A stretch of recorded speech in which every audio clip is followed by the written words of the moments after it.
announcing a new mission to Saturn's largest moon, launching new missions and landing astronauts on the same night, and restoring the glory to the Apollo Mission Control Room.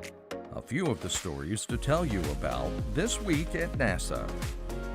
Just announced, our next destination in the solar system is Saturn's icy moon Titan, a unique organic world similar to early Earth.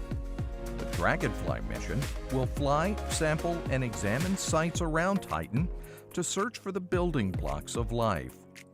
Dragonfly is expected to launch in 2026 and arrive in 2034 and will fly to dozens of locations on Titan to study the chemistry and processes that could have led to life on Earth.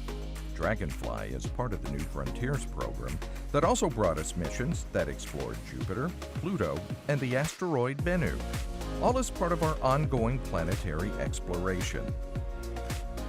NASA astronaut Anne McClain is back on Earth after more than 6 months of science and 4 spacewalks aboard the International Space Station.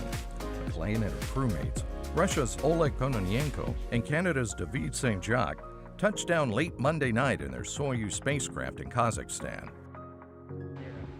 Just a few hours later, 4 NASA payloads caught a ride on the SpaceX Falcon Heavy rocket that launched from the Kennedy Space Center.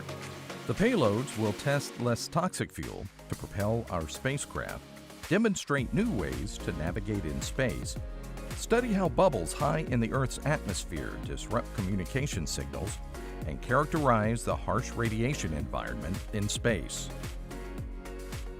The historic Apollo Mission Operations Control Room, or MOCR, at our Johnson Space Center in Houston is now restored to its Apollo 11 era appearance, so that future visitors will see the room exactly as it was when an unparalleled team of experts landed the first humans on the moon 50 years ago. We're going to cut this ribbon, remembering the history, but we're also going to do it not just honoring the people who got us to the moon the first time.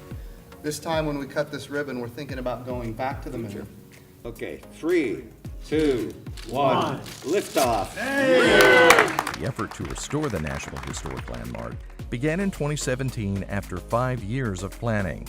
You can see more of the MOCR and some of the Apollo legends who worked there as part of our live Apollo Anniversary show airing on NASA television and nasa.gov/live at 1 p.m. Eastern on July 19th. Our 380-foot-tall mobile launcher has made its last solo trek to the Kennedy Space Center's Launch Pad 39B for final testing.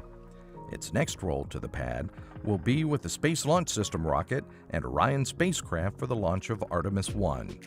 The first in a series of missions, the uncrewed Artemis 1 flight will test SLS and Orion as an integrated system as we prepare to return astronauts to the moon and eventually go to Mars. How will your packages ship, or well, fly to you in the future? Flying through downtown Reno, Nevada, we tested unmanned aircraft systems, or UAS capabilities. The test focused on operations in higher density urban areas for future flights, such as news gathering and package delivery.